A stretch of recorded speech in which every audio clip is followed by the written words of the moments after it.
Mayor Johnson, I just want to thank you so much for joining me on this episode of Spolitics. I am going to begin the podcast by asking you a question I ask every guest that appears on Spolitics, and that is name an athlete or a moment that made you love sports. Oh, wow. Well, that's tough in Chicago to name just one moment or one athlete. I will say, though, there is the iconic moment, of course, when, Michael Jordan hit that game-winning shot against the Cleveland Cavaliers, the Bulls finally getting over the hump and getting into the second round of the playoffs.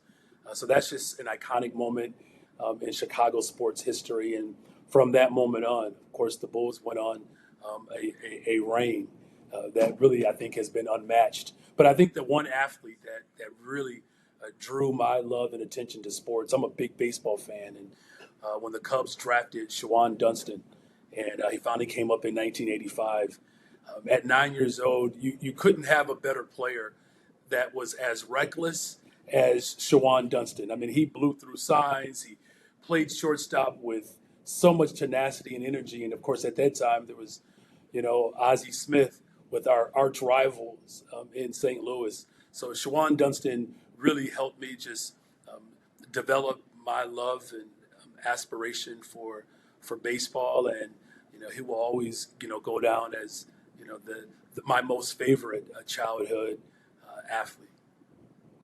I'm always curious how mayors or politicians, period, but especially in cities like yours, where you have people who are decidedly White Sox fans, people who are decidedly Cubs fans, and sounds like you grew up a Cubs fan, right? And so with that being the case, once you get in the position that you're in, where you're technically supposed to root for everybody, is that hard to do? And it, to some degree, maybe abandon some of your childhood allegiances? No, it's not hard to do. I'm a Cubs fan through and through. I might be the first mayor as a legitimate bona fide Cubs fan. Now, look, I love baseball. Of course, I want to see our White Sox do well. The city of Chicago thrives when our sports teams are doing well. And, again, thinking about the 90s and what the Bulls meant for not just the city of Chicago, but for global sports. Growing up watching the Cubs WGN, I mean, that game was on every day after school, it seemed like. And I have such fond memories of being at Wrigley Field, or just, having the joy of baseball through the lens of players like Gary Matthews, the Sarge in center field, who brought so much energy. And at that time, there were far more black baseball players in the league. But no, I'm a Cubs fan through and through. And here's what Chicago appreciates about that. In Chicago, you are either hot or cold. We don't deal with lukewarm. 3 administrations ago, that mayor was a legitimate White Sox fan. You would see him in the stands, and mad respect. He was a South Sider. I'm a West Sider. I vote and root for the Cubs, and will always. And looking forward to, of course, the Cubs and the Brewers, who are in an important 3-game series this week as we look to take our work into the fall. Well, while we're on the topic of Chicago sports, obviously a very big topic around there is what's going to happen with the Bears in terms of, are they going to stay in Chicago? Are they going to move to Arlington? I mean, one of the issues that really closely connects to me, sports and politics, is definitely when it comes to stadiums being built and new arenas and that kind of thing. And I often tell that to sports fans, like, the moment you decide to go to a stadium or an arena, you are literally mixing together sports and politics. I know that you have publicly talked about how you want the Bears to stay in Chicago. This is something you've been talking about with state officials, Governor Pritzker.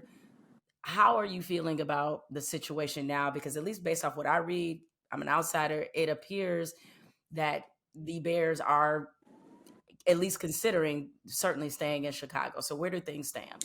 Well, the Bears belong in Chicago, right? There's not a more storied sports franchise than our beloved Chicago Bears. And from the very beginning of my administration, I've worked with the ownership to come up with a package that allowed for the Bears to actually stay in Chicago.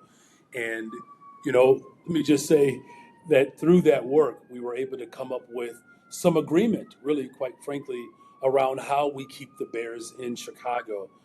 This is one of those situations that's really unique in this moment. Here's what my argument has always been when it comes to our sports teams. You have to have a public benefit and a public use.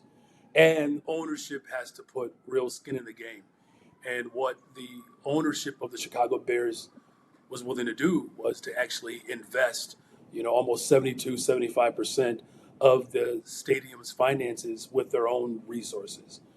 And not only were they willing to put skin in the game, there is a mechanism that allows for stadiums to be built, which the dollars that would be used to uh, finalize the finances of that stadium are only designed to build stadiums. And then here's the real kicker here. Not only would the Bears put in 72, almost 75% of their own money into building this dome stadium, and then the other dollars coming from what is referred to as ISFA, which is sports financing that only is permission to build stadiums. The city of Chicago would actually own the stadium. So ownership would pay for a stadium with additional dollars that are designed to build a stadium that the city of Chicago would actually own.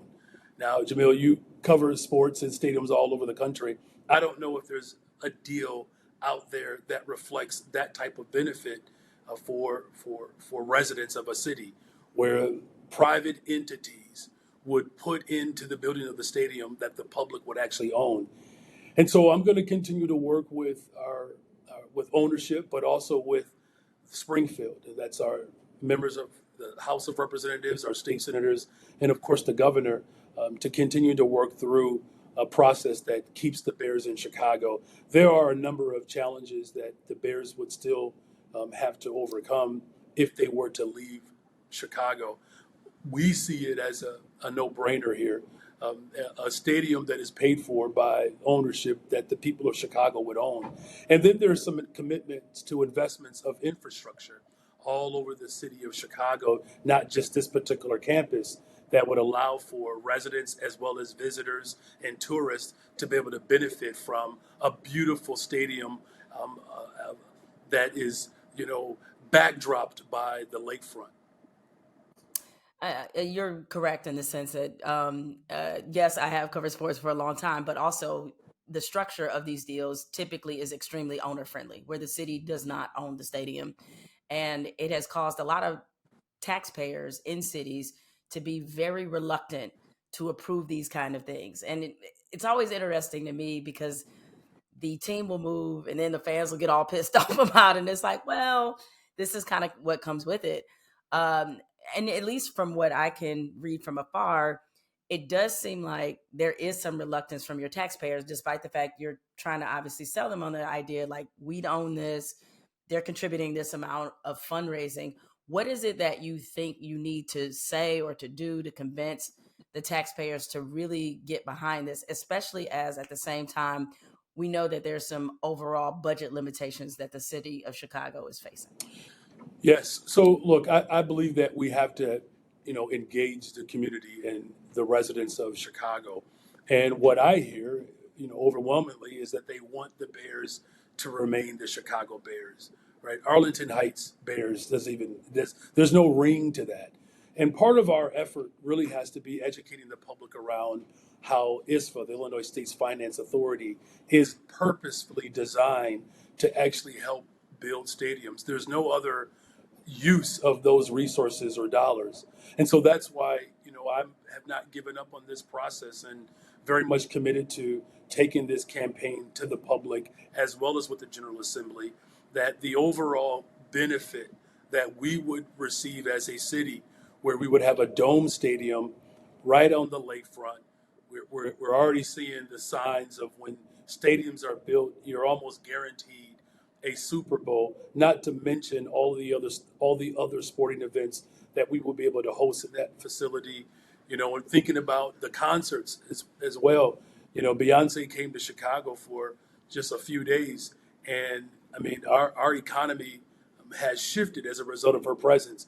I'm making the case that if Beyonce were to hold a concert 2 more nights, if she were to hold a concert for 2 more nights, I might be able to have enough revenue to close my budget deficit, right? And so there's just those type of opportunities, whether it's Big Ten, NCAA, and other sporting events, as well as you know football and the Super Bowl and many other concerts that really becomes a revenue generator. for the city of Chicago that allows us to continue to make the critical investments that we're making in the first couple of years of my administration to build a safe and affordable big city. Look, the last thing that I'll say is this. One of the things that I actually appreciated about what the Bears ownership was willing to do was to actually build out all around that stadium as well, adding additional fields so that our Chicago Public Schools students could have their soccer championships there, our baseball championships there, football championships there, all outside of the stadium. They were committed to building additional fields there so that there could be, again, more of a public benefit, a public use. We see this area as a 24/7, 365 days out the year apparatus. And so there's going to be some ongoing efforts to educate the public on the benefit of having a stadium that's financed by ownership, but that the city of Chicago would still remain the owner of.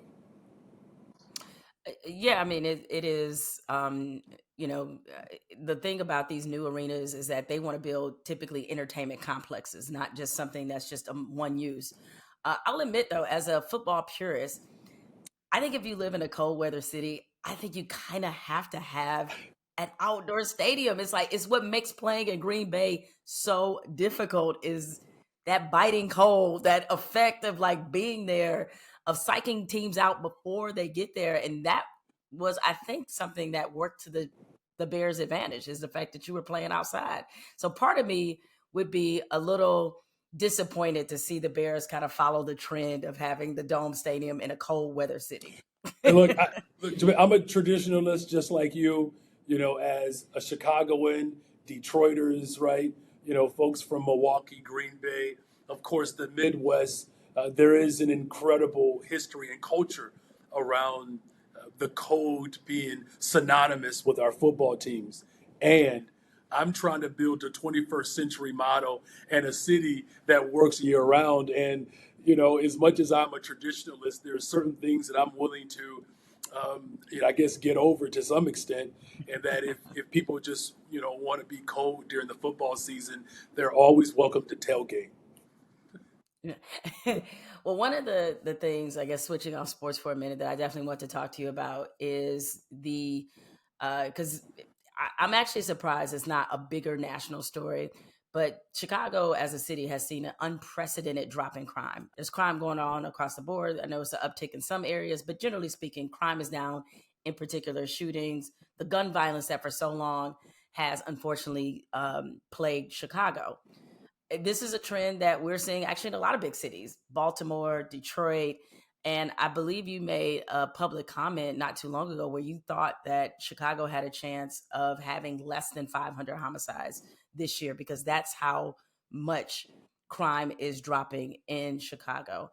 What are the things that you can point to from your perspective? Like what's working there that has allowed this drop to take place? Yeah, well, thank you for that question. Community safety is my top priority as mayor of the city of Chicago.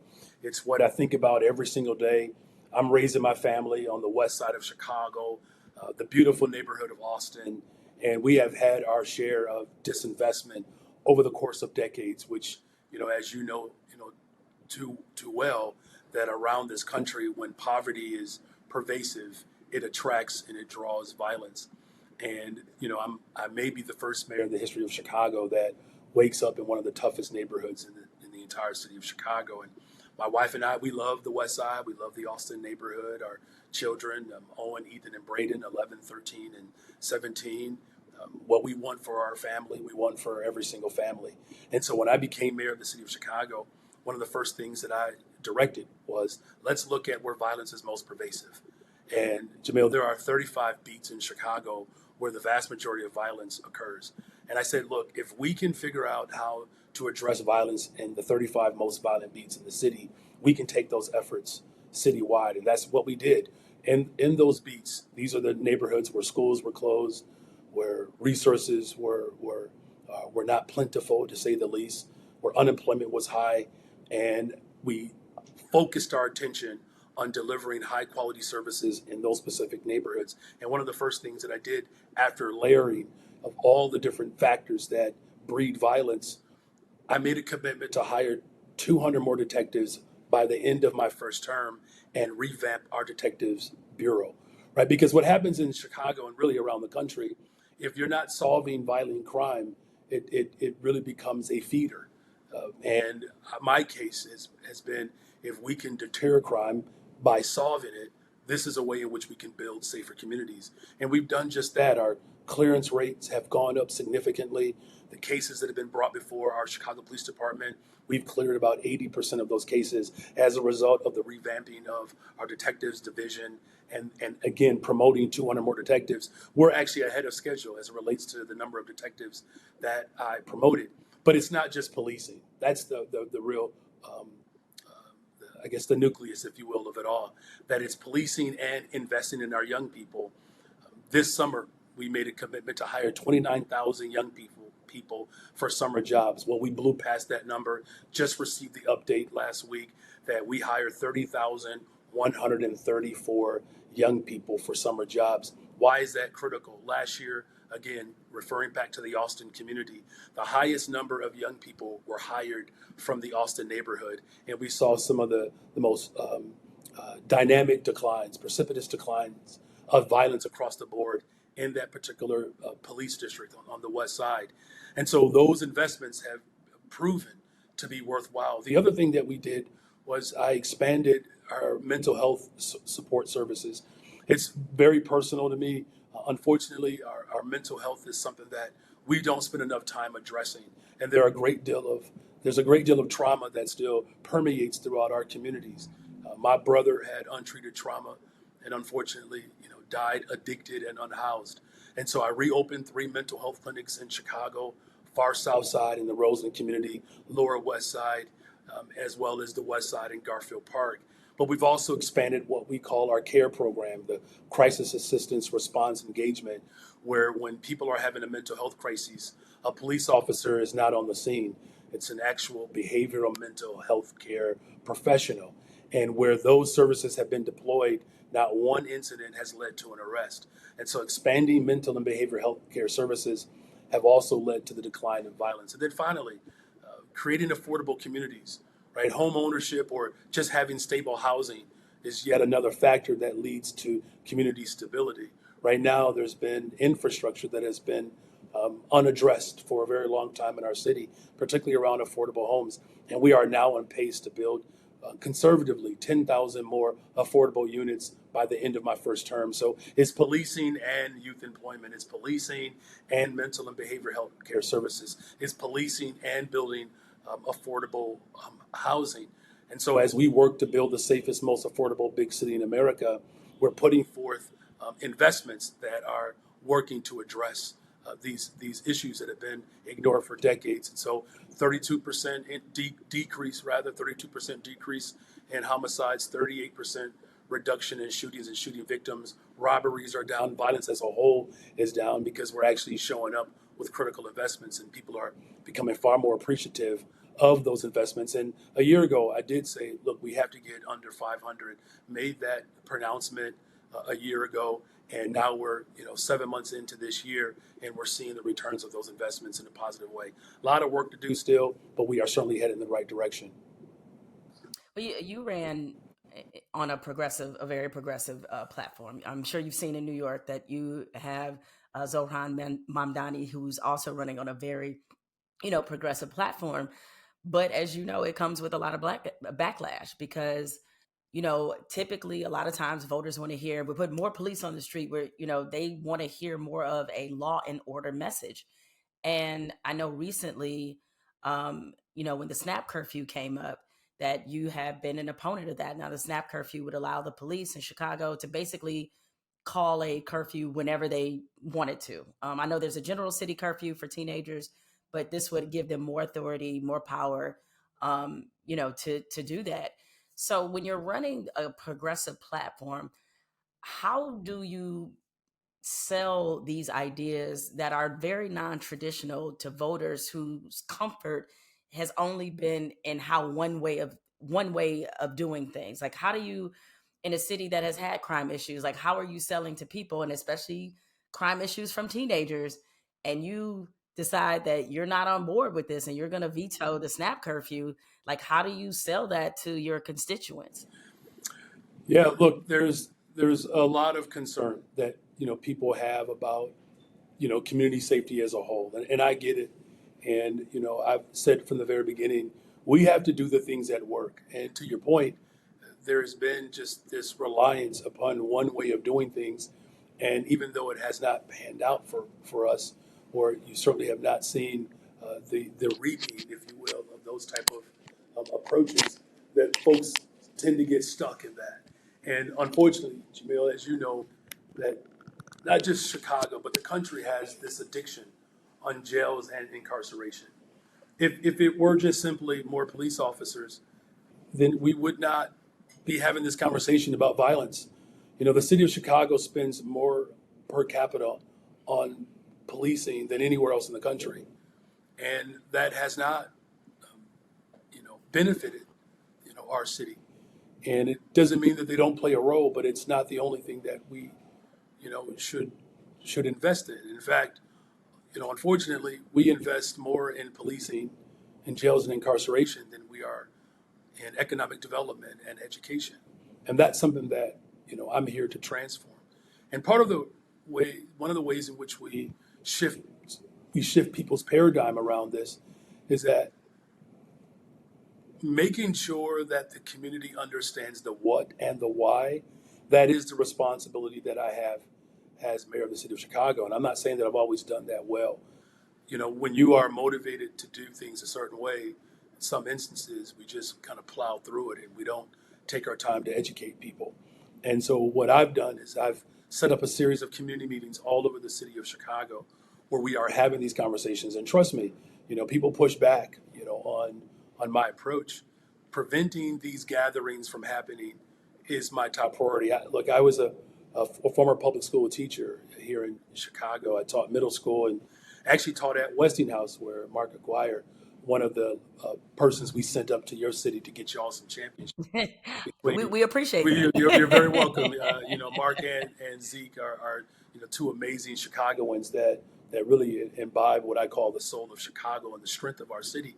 But having taught in our public, Though we, to be clear, Mayor, we stole Zeke. He's no longer yours. Like he's ours. well, here's the I didn't mean thing. to break that to you, I no, so but I have something planned for that. By the way, I'm going to have to talk to you offline about that because we okay, want to make okay. sure that Zeke gets his true honor in the greatest city in the world, the city of Chicago. And I'm just going to go on record, breaking news right here on your podcast. The city of Chicago has to do a much better job at honoring those individuals that were born and bred and raised here.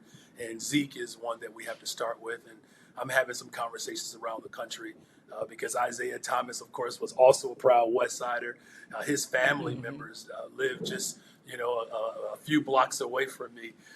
So, with that being said, the responsibility that I have to ensure that the residents of the city of Chicago know the what and the why, and the case that we're making to transform this city, though it has been difficult for some to digest, but now we're clearly seeing the evidence of the type of investments that I'm putting forward.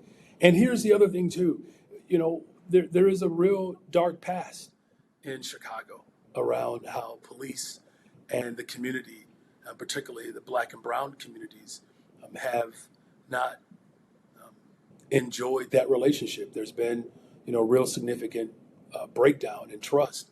There was a long history of police brutality in this city, where right now, as mayor of Chicago, I'm paying restitution for individuals who were tortured in some cases when I was barely in elementary school. And so I didn't believe that it was healthy for the direction of our city to give that type of unfettered authority to one entity without a check or balance. That has not boded well for residents in the city of Chicago, and it was my responsibility and duty is to make sure that we are moving in the direction of real constitutional policing as our police superintendent is working hard to restore trust amongst black and brown communities, that it would have been irresponsible to move on a policy that I believe would have set us back. And so, again, top priority of mine is to make sure that all of our communities are safe, and protecting our young people, even from themselves at times, is something that I go over with my team over and over again. Because someone who was raised in the family, someone who was taught in our public schools, I know what it really takes to help not only support a young person, but for them to be able to see their purpose. And over policing, and certainly leaning towards unconstitutional policing, that's not that's a dark past that we have turned the page on. And now, as we move Mm. forward to build a safe and affordable big city, it was imperative that I protected our city from a policy that I believe that would have been detrimental to our young people, but really to the relationship that we're ultimately trying to build and restore amongst police and the community at large. You, you said you feel like you can at least get residents and constituents to be open minded if you give them the what and the why. And another challenge that you have faced during your time is the fact that estimated, I think, 50,000 migrants have come to Chicago since 2022, many of which were bused from Texas by Governor Greg Abbott. You can help me understand this. How is that even legal? Yeah. Yeah. Look, I look, I taught social studies as a proud social studies and history teacher. I've seen a lot of things in my life, but I've certainly have studied and taught a lot of different eras of our nation's history. This had to be one of the most iniquitous acts that I've ever seen in modern history, where the governor of Texas literally used human beings as a political attack against major cities, in particular New York and Chicago and Denver. And I question, just the moral compass, of a leader that refused to coordinate and cooperate with the entire nation to deal with what clearly was a crisis at the border. No one disagreed that our immigration system is broken. And one of the reasons why we've had, the type of chaos within our country, if you will, is because we just have not had comprehensive immigration reform. In fact, I believe the last time immigration reform policy passed, the Bears were the Super Bowl champions, right? So I believe it was 1986 was the last time we actually had done something about responding to the need to create a structure that allowed for a pathway for people to find refuge and eventually find their home in our country. And so when I took office, I mean, literally thousands of buses were coming up from the state of Texas, and there was no answer from the federal government because they had abdicated their duties. And, at times it felt like it was unbearable. There were literally human beings sleeping on floors in police districts. And, we did not have the support from the federal government that Ukrainians experienced. Jemele, many people don't know this, but there were 30,000 Ukrainians that found refuge in the city of Chicago, and no one said a word. No one said a word. And there were federal dollars attached to those families. I believe that was the right thing to do. That did not happen with individuals coming from Central and South America.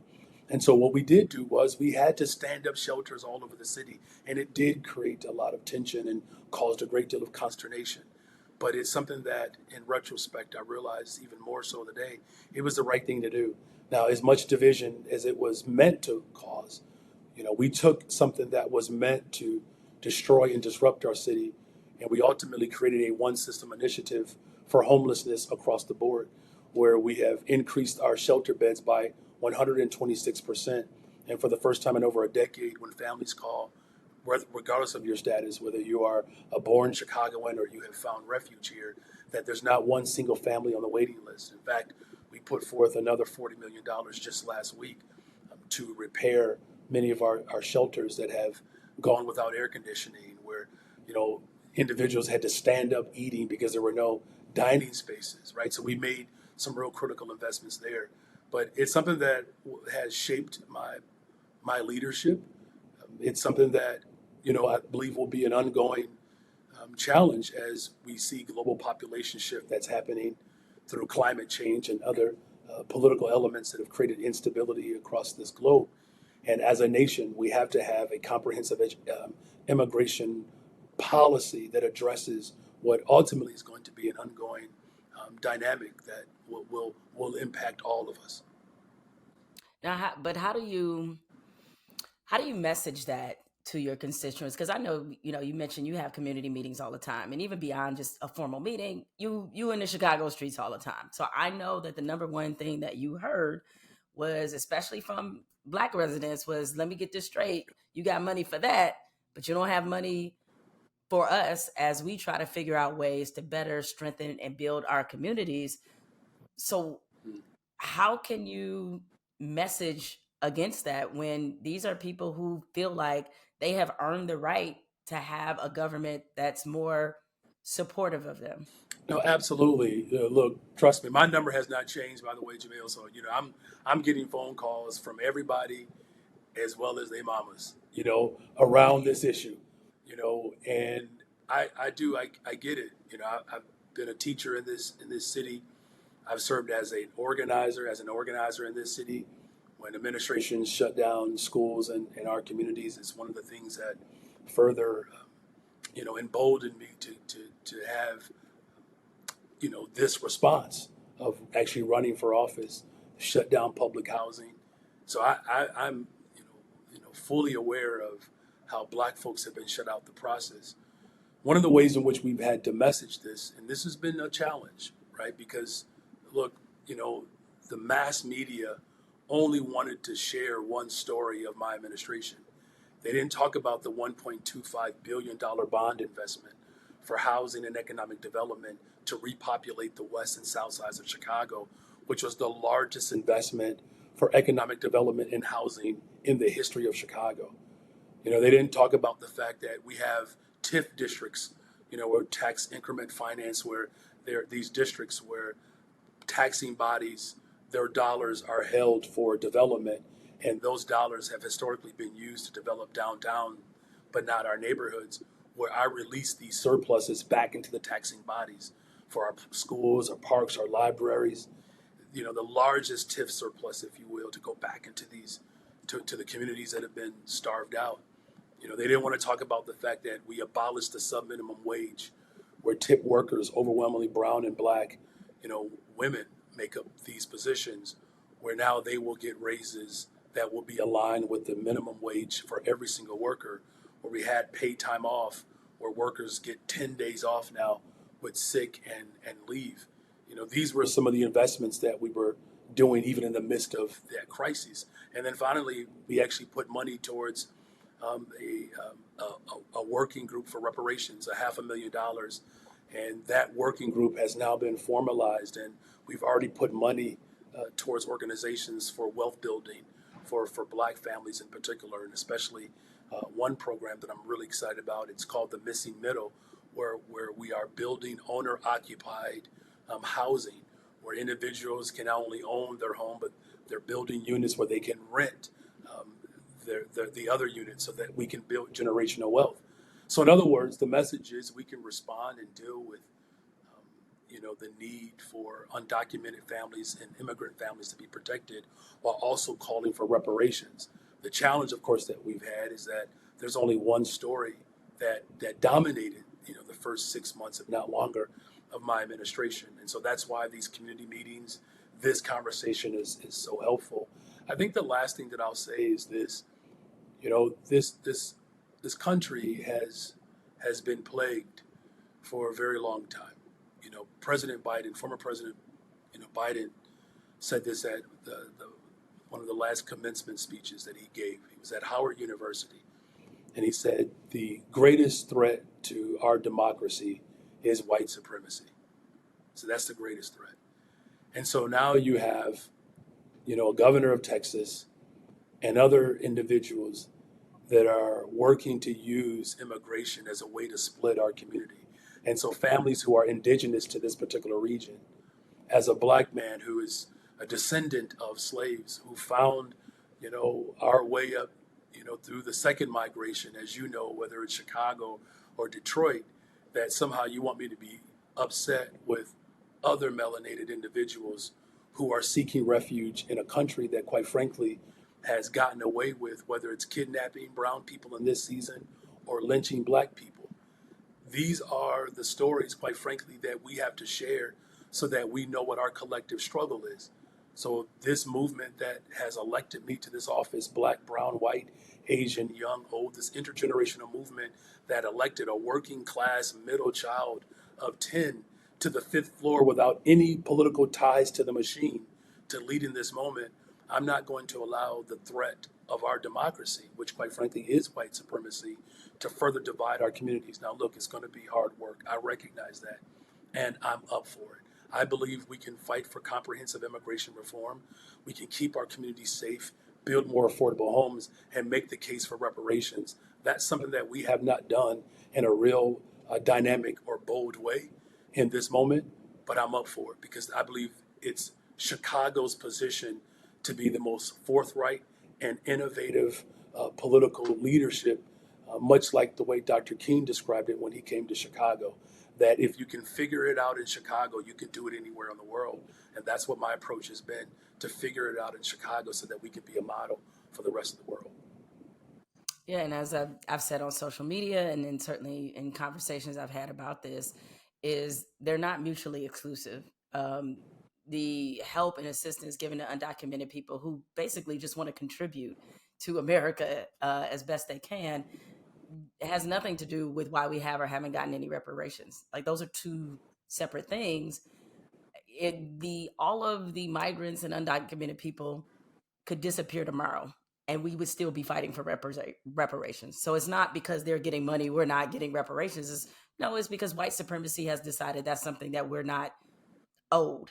And so that's a different, um, but understandable conversation why people want to kind of relate the two to make it seem like this other group of people. And that's, that's the way politics unfortunately work right now in America. If you can prove another group of people got something that you didn't get, or prove that, like, even with you using just your emotions, that you're better than another group of people, it is what's driving the political climate in this country, and why it feels so unhealthy and why it feels so toxic. So um I have to say, given what's at stake for you as somebody who is a politician and has to get elected and approval in these times, that's a bold stand to have.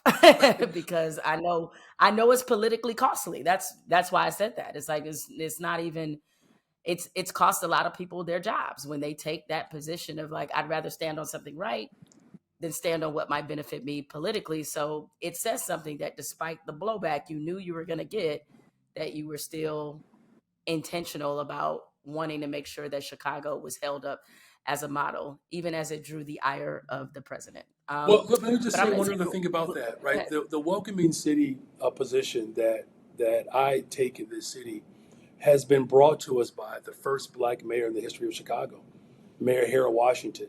It was Mayor Harold Washington that took the advice from his corporate counsel, James Montgomery, who was the first black corporate counsel, who also provided legal representation for the Black Panther Party, where they knew 40 years ago to give policing powers to a local jurisdiction to be able to enact federal mandates, that's not going to bode well, right? In fact, it was during the 80s in which the state's attorney and many district commanders were all in cahoots, ultimately, um, to to torture black men into false confessions.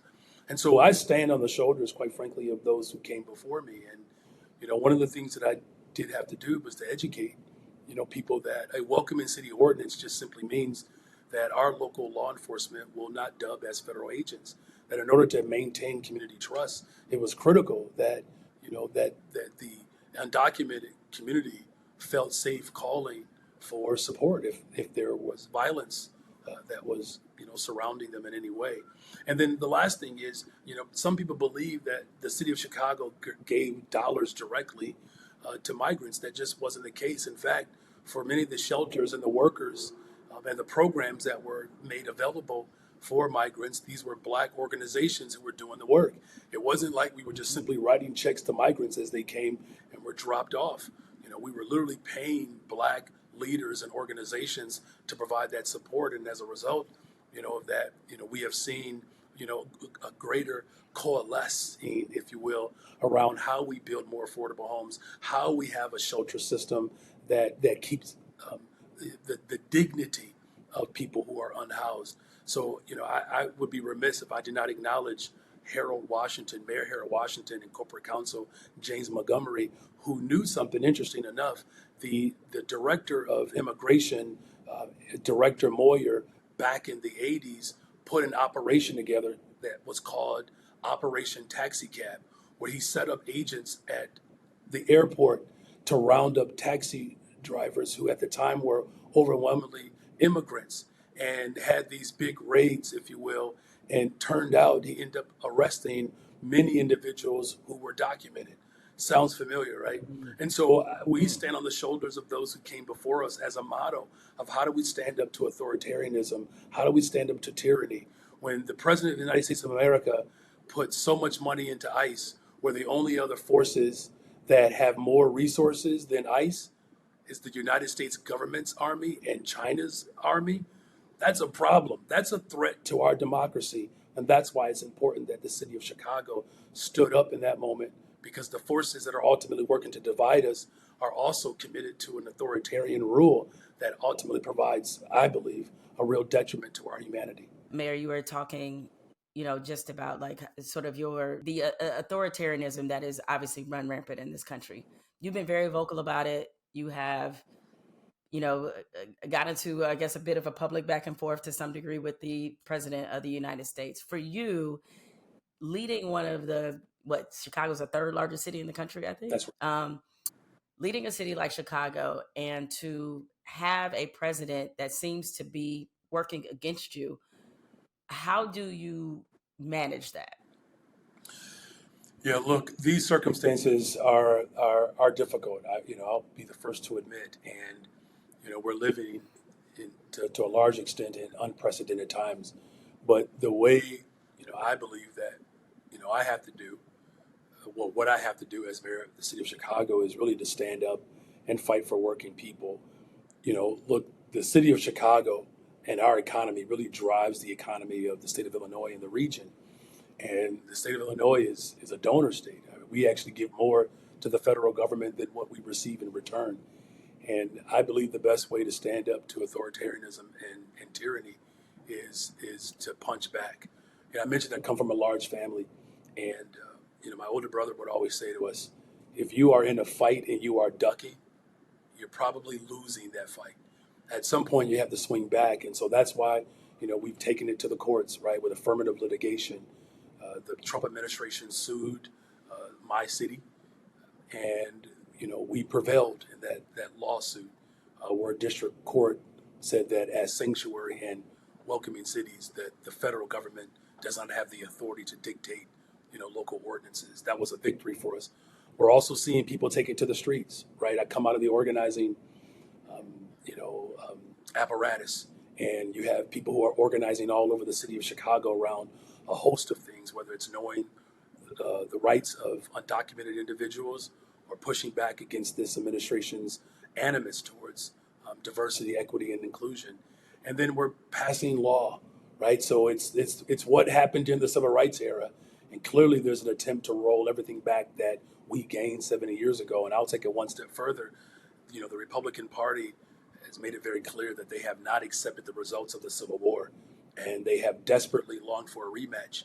And it's going to be paramount in this moment that, as incorrigible as it feels right now, that we have to show resistance. And again, whether it's in the courts, whether it's in the streets, whether it's policy, that's the way we punch back. And we have to do it collectively. I'm seeing people rise up all over the country. We honored, the late, great John Lewis, the Day of Action around Good Trouble, and people's voices are coming alive again. And that's so critical in this moment, because the threats are absolutely real. And as the city of Chicago goes, I believe we are the heartbeat and the soul of America. This is the place that said, keep hope alive, Reverend Jesse Jackson. The city that said, yes, we can. It's a city where electricity came to life.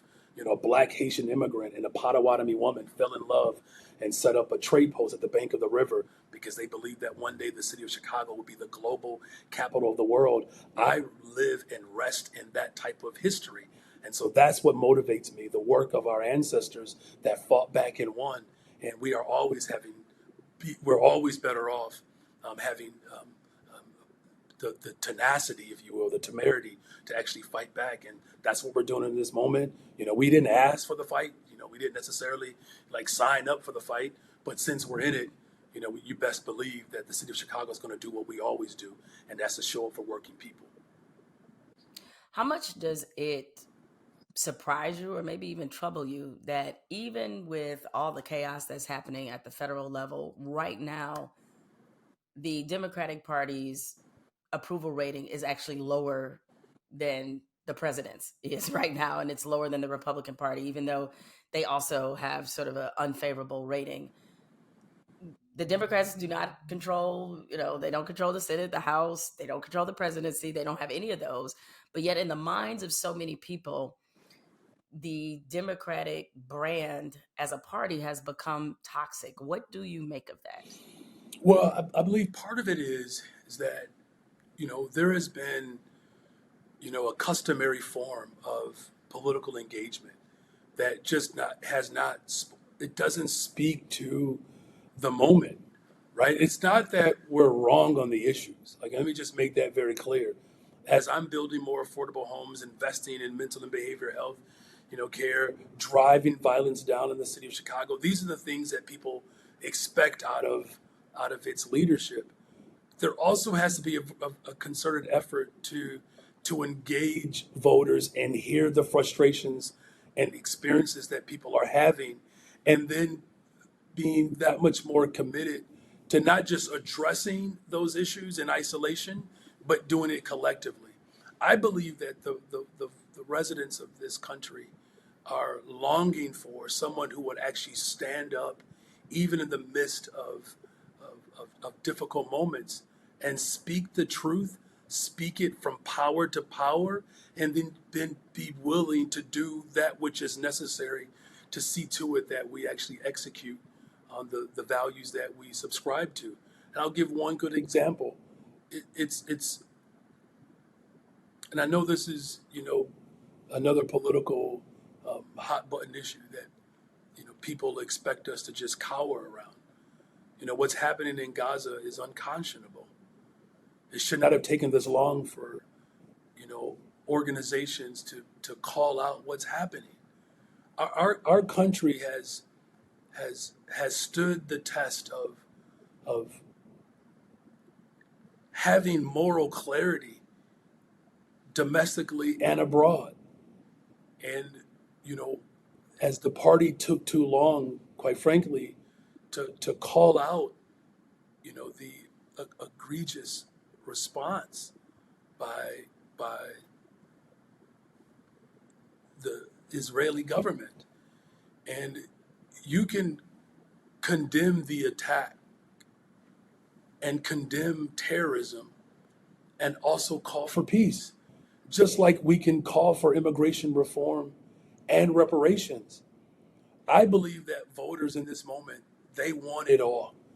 And there's nothing wrong with wanting more in this moment. I'm thinking about the families that I come in contact with every single day who have longed for investments in their communities. Just on Sunday, we had a celebration where I made a vow and a commitment to provide vacant lots over to community-based organizations to build affordable homes. And now we have almost 75 families within less than 2 years that are now homeowners. And we're working to release another 125 lots for that. That's the type of work that people want to see. And to the point that you made earlier, people wanted me to show how we can respond to the migrant crisis while also making those critical investments. We have receipts to prove that. And I believe that the people of this country are well positioned for the type of organizing that brings all of our communities together. As much as there's been this attempt for a zero sum, I know deep down inside, as an organizer, as the leader of one of the largest economies in the world, that people want us to come together. They want us to unite around a common interest and a common goal, which is to ensure that working people have a pathway to the middle class. And then the last thing that I'll say on this is we have given millionaires and especially billionaires, the ultra rich, way too much latitude in our government, way too much. And we just saw the president of the United States of America literally cut food and medicine from people, and we see the largest shift of wealth that is ultimately concentrated in the hands of the few. It was Justice Brandeis that said, almost 100 years ago, that you either can have a democracy or you can have wealth that is concentrated into the hands of the few. He said, but you cannot have both. We have to choose. And that was raised 100 years ago. And now we're seeing the greatest concentration and shift into the hands of the wealthy. And Democrats have not spoken forcefully enough around demanding that the ultra rich have to put more skin in the game and pay their fair share in taxes. That's the winning message. We have to organize around that message and be okay with standing up to the supremacist ideology that has not only worked to divide us, but ultimately is causing so much fear and terror. We stand up for working people and demand that the ultra rich, and that's what we're doing in Chicago, pay their fair share. That's the message. That's the work that I believe that's going to galvanize Black, brown, white, Asian, young, old, people from the West Coast to the East Coast, everywhere else in between, to ensure that we finally have one nation that is built under God and liberty and justice can actually exist for everyone. It is how Mandani, despite people trying to throw around the word socialism to scare people, it is how he has been able to be the front runner in the race. Is like running against the message of like, hey, I think we all see in this country that we have a wealth inequality problem that is pervasive. But even when you have those right message, as you have experienced personally, that doesn't always point to or translate to approval ratings. You know, right now, obviously, I'm sure you're aware of what your approval rating is. It's not very high in the city of Chicago. And despite the fact that you're doing these things on immigration and reparations and affordable housing, how do you feel you've handled getting your message to the citizens? And what is that? I guess ultimately, what do you take from that? The fact that you do have a very low approval rating, despite what you feel like are signature accomplishments for your administration. Well, let me just first of all let me say that I don't necessarily get overwhelmed by like how someone feels or thinks about me. When I launched my campaign a few years ago, I beat a millionaire, a bureaucrat, an incumbent, multiple alders, state reps, activists, and I believe I was polling at 2.2%, and no one thought that I had a chance. I believe that what's happening in this moment is that it's very clear that people have expectations of government that I believe is actually healthy, that they want more from government, and where I believe that I have to be far more thoughtful, and this is what I've learned in my first 2 years in office, is that I I, I took for granted that people would just know the work that we're doing. So we attack a particular issue, you see the results, and just move on to the next. My father was a pastor, and I'm just remembering, a passage in Mark chapter 8 where Jesus, warned of the disciples of the yeast of the Pharisees. In other words, if you don't share your message, your opposition will, and it will most certainly spread. And, what I have done over the last 7 months is I spent more time in the community describing not just the what, but why we're doing it. And as we continue to do that, we're already seeing a turn of how people are receiving this message. And so I took that for granted. I just figured that, those who were responsible to carry the news that would share all of the work that we were doing. And not to say that this, would relinquish, me from having some responsibility, or that it wouldn't, call for some critique of how I've handled things. And certainly I'm not perfect. And, I always remind people that, something, it doesn't have to be perfect in order for it to work. And that's speaking from someone who's been married for 27 years. But we have to work towards perfection.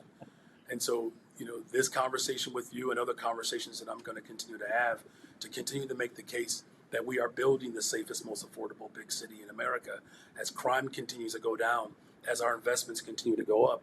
This is the pathway of progressive governance. This is not a theory. This is not, someone's just hope or aspiration. We're actually seeing the benefit of how we're showing up for the unhoused, how we're showing up for, our workers as the most pro-worker city in America. And, I'm going to continue to make the case with residents across the city of how these investments are ultimately leading towards the protection of working class and creating opportunities for families to be able to move into the middle class. All right, final question, Mr. Mayor. I call this the messy question because this is where we make the blogs. This is where that headline comes. All right, this is the viral moment right here. I don't know if it's going to help your approval rate, right? I don't know if it's going to help the approval rating or not. Who knows? We'll see. All right. All right, here's the messy question. Start, bench, cut. You have Michael Jordan, Dwayne Wade, and Derrick Rose all in their prime. Who you starting, who you benching, who you cutting? Yeah, well, look, we know that Michael Jordan is the greatest of all time. And Derrick Rose is Chicago through and through. Derrick Rose is starting, absolutely starting. And wait, what? Yes. Derrick Rose. Wow. Okay, this may be the most controversial answer that's ever happened. If you're talking about the prime, you know, okay. Derrick Rose, I believe, was Rookie of the Year and had MVPs in his early stages far before Michael Jordan. So if we're just talking about the prime of these individuals, there was no. We're talking about one of the most explosive players of all time. Had Derrick Rose stayed healthy, I'm confident that that his legacy would have been stronger. Now, look, as far as someone who can come in and make a clutch shot when Derrick Rose breaks down the defense and passes it out to the wing, MJ is hitting that shot down. So you see who I'm cutting, right? And D-Wade is my homie. I can't wait to tell him. I'm going to call him right now. The mayor of your city said you got to go. He's Chicago through and through. I'm just simply saying when we saw D-Wade on the Bulls, by that time, I probably could have put up 5 points against D-Wade. I love you, D-Wade. I love you. The disrespect. So you are starting Derrick Rose. You are benching Michael Jordan, and you are cutting D-Wade. And I remind you, Michael Jordan did win Rookie of the Year, just so you know. All right, his MVP came, I believe, in his 4th season. So that's not – he was the man kind of right away. No, look, very well. And it's why I think he'll be a good addition off the bench to Derrick Rose. Love you, D Rose. Shine Town. Oh man, that is awesome. Well, listen, Mayor Johnson, good luck. I'm really, one of the long-standing arguments I used to have about my cousin city in Chicago being a Detroiter is when they want to play that "What About Chicago" game. Whenever you try to make them somewhat aware of white supremacy, they want to throw in Chicago's murder rate. Well, now they can stop doing that. That's right. They shouldn't have done it to begin with. But it really should be talked about more what you have done in the city and reducing the crime. I know that's always been paramount and a big part of your platform. And just, I don't know how you politicians do it. I really don't. But the enthusiasm from the ones that really are committed to the community, it always comes through. So good luck with everything in the city. Enjoy a peaceful summer, hopefully continued in Chicago. And I can't wait to call D-Wade and tell him this is going to be fun. I'm going to text him first before it comes out. Yeah, you better get that message out before I'm just kidding.